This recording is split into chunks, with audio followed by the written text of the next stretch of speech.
Every morning, we wake up and believe the day is ours. We set alarms, we make lists, we plan what will happen and when. It feels like we're holding invisible strings, as if pulling them in the right way is enough to shape life itself. But life has its own plans. A train is delayed, a meeting gets cancelled, a friend calls with unexpected news, the strings slip, and we realize they were never as strong as we thought. Uncertainty feels like shaky ground, so we cling harder to the illusion that we are in control. It comforts us. It lets us believe that effort alone can bend the world to our will. But deep down, we know the truth. Control is fragile. It can vanish in an instant. And when it does, it often teaches us more than when it seems to hold. So the real question isn't whether we control life. It's why we need so badly to believe we do. The harder we try to control life, the less control we feel. Look at how we live. Calendars packed to the edge, phones buzzing with reminders, fitness apps counting every step, diets measuring every bite. It looks like control has never been stronger. And yet, people are restless. Anxiety is rising. Sleepless nights are common. Stress has become normal. If control was the cure, shouldn't we already feel safe? But control creates fragility. One disruption, a sick child, a sudden bill, a mistake at work, and everything collapses. It's like holding water in your hands. The tighter you squeeze, the faster it slips away. Control feels like strength, but often it's just another form of fear. If control doesn't bring us peace, maybe freedom does. And in our world, freedom means choice. More jobs, more foods, more ways to spend our time. On the surface, that looks like liberation, but often it feels heavier. You walk into a store and see 30 versions of the same product. You scroll through endless shows and can't decide on one.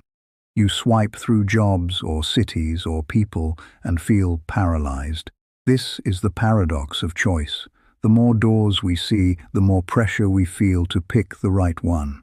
And with pressure comes regret. After every decision, a whisper. What if I chose wrong? What if the better life was waiting behind another door? Freedom without clarity doesn't create joy. It creates paralysis. Choice without acceptance becomes another trap. So if control doesn't give us peace and choice only adds weight, what's left? Maybe the answer isn't in holding tighter. Maybe it's in letting go. Picture the ocean. No one commands the tide. No one orders the waves. But a surfer doesn't fight the water. They ride it. They move with what is given. And in surrender, they find power. Life works the same way. We can't command every detail. But when we stop resisting what is beyond our reach, we find something new.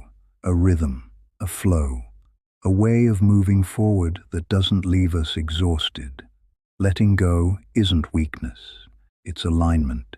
It's shifting from bending the world to moving with it. Letting go isn't a single choice, it's a practice. It begins small. When plans shift and instead of frustration, you breathe. When someone disappoints you and instead of changing them, you accept. When obstacles appear and instead of breaking, you adapt. These acts seem small, but they are powerful. They remind us that while we can't control events, we can control how we meet them. Over time, this practice reshapes us. We stop living in constant tension. We stop clinging to outcomes. We stop demanding perfection from a world that was never built to give it. And in that release, we notice something else. We notice freedom. What do we gain when we let go? We gain resilience. We stop carrying the impossible weight of trying to shape the world to our design. We bend, but we don't break. We move with life instead of against it. And in that movement, we find peace. Not the peace of perfect order, but the peace of balance within chaos. Strength isn't in gripping harder, it's in knowing when to release. So are we ever truly in control? Or are we simply learning how to live, one step at a time? Maybe control was never the goal. Maybe what we really seek is not mastery over life, but harmony with it.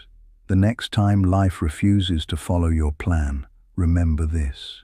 Maybe it was never supposed to. Maybe it is leading you somewhere unexpected, somewhere better. Because the real power has never been in controlling life.